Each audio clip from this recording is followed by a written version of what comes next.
So now, let's talk about the 18th century.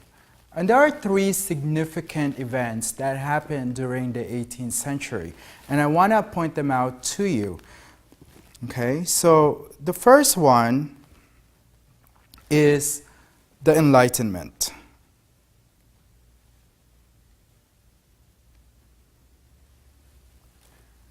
The second one is the Great Awakening.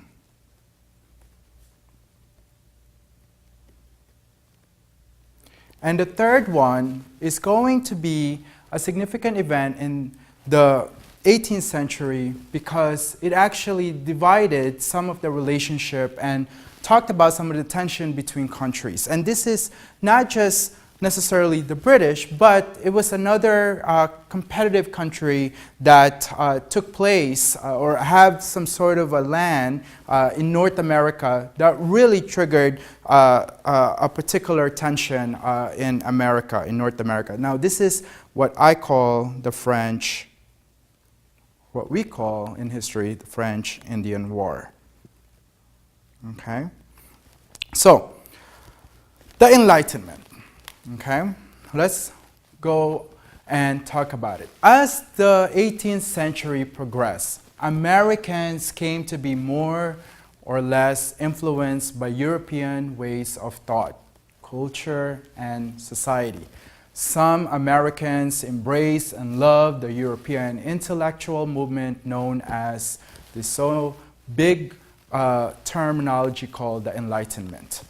The Enlightenment is a concept that focuses on rationalism, the belief that human reason was adequate to solve all of mankind's problems and much less faith was needed in the central role of God as an active force of the universe.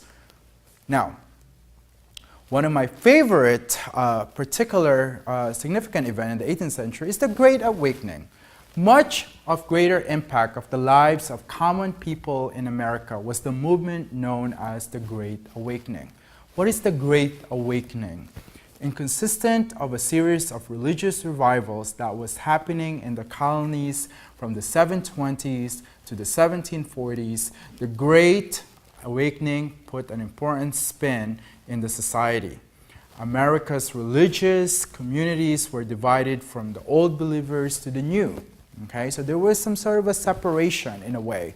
And this is because, of course, in a generation, people change. And of course, as they build their particular lifestyle in America, they also have to adapt into new ideas, right? Into different values and start thinking about new lifestyles. So a number of colleges were founded during this time, during the Great Awakening. And many of you might know some of those colleges. We call them today as the Ivy Leagues, right? Back then, the purposes of these colleges were really not to, to study nursing, not to study liberal arts, not to study engineering, but most of the purposes of these early colleges and universities were to foster and train a new age of ministers, mostly to train different ministers to be able to influence and to spread their religious belief. But the Great Awakening, whether or not people believe it, are also, in a way, putting a lot of question about religion and the Holy Bible in many ways, shape, or form, whether the story was true or not. There were a lot more devotion on faith during this time. And because of that whole understanding that as missionaries will get trained, as ministers will get more educated and knowledgeable of their field of theology, that a lot of the things during, the things that many community leaders and community individuals would really foster into this whole spirit of understanding spirituality and religion, and everything would flourish. Now, in addition to all of this great significant event, there was some tensions that were happening, of course, here in North America. The French and the Indian War started because of old and new tension between England and France. Their collision between colonial interests were put to a test, as always.